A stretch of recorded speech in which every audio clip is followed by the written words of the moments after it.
Student आज हम discuss करने वाले हैं ऑडिटिंग सब्जेक्ट का क्या सिलेबस रहने वाला है। मतलब आप ऑडिटिंग के अंदर कौन कौन से चैप्टर्स पढ़ेंगे।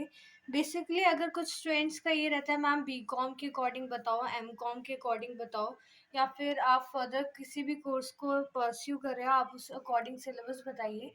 तो बेटा ऑडिटिंग का सिलेबस मतलब एक दो चैप्टर इंक्रीज या डिक्रीज हो सकते हैं, पर आपके ये चैप्टर्स तो आएंगे ही। ठीक है, कुछ बाहर से ही आपका सिलेबस नहीं बनेगा।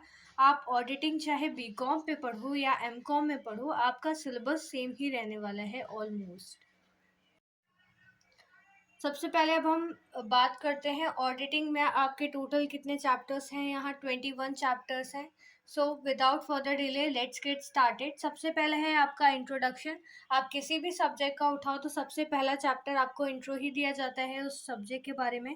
सेकेंड है preparation before and procedure of audit.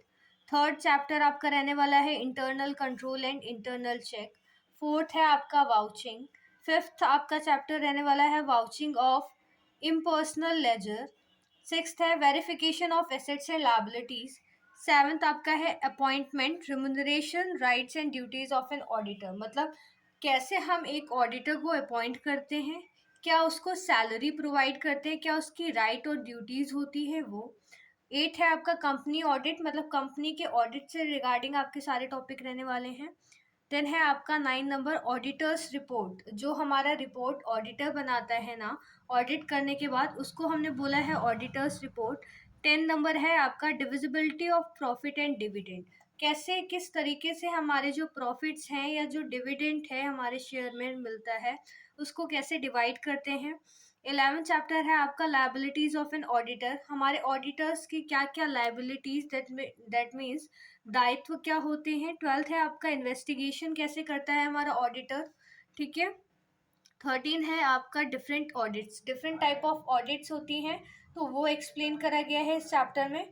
14 number है आपका फॉरेंसिक ऑडिट। ठीक है। 15 चैप्टर है आपका कॉस्ट ऑडिट। 16 है मैनेजमेंट ऑडिट। 17 है आपका टैक्स ऑडिट। 18 चैप्टर है आपका डेप्रिसिएशन एंड रिजर्व्स, मतलब कैसे हमारी एसेट्स का जो डेप्रिसिएशन होता है उससे रिगार्डिंग आप इस चैप्टर में पढ़ेंगे। 19 है कैपिटल एंड रेवेन्यू। कैपिटल और रेवेन्यू के बारे में आप पढ़ेंगे चैप्टर 19 में।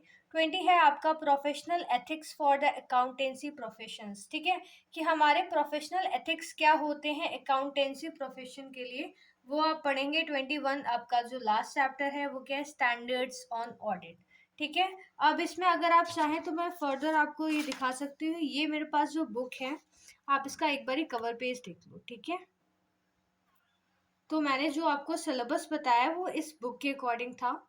सो स्टूडेंट अगर आपको और कोई भी डाउट है you are free to ask. Thanks for watching, do subscribe for more content, stay tuned, bye bye.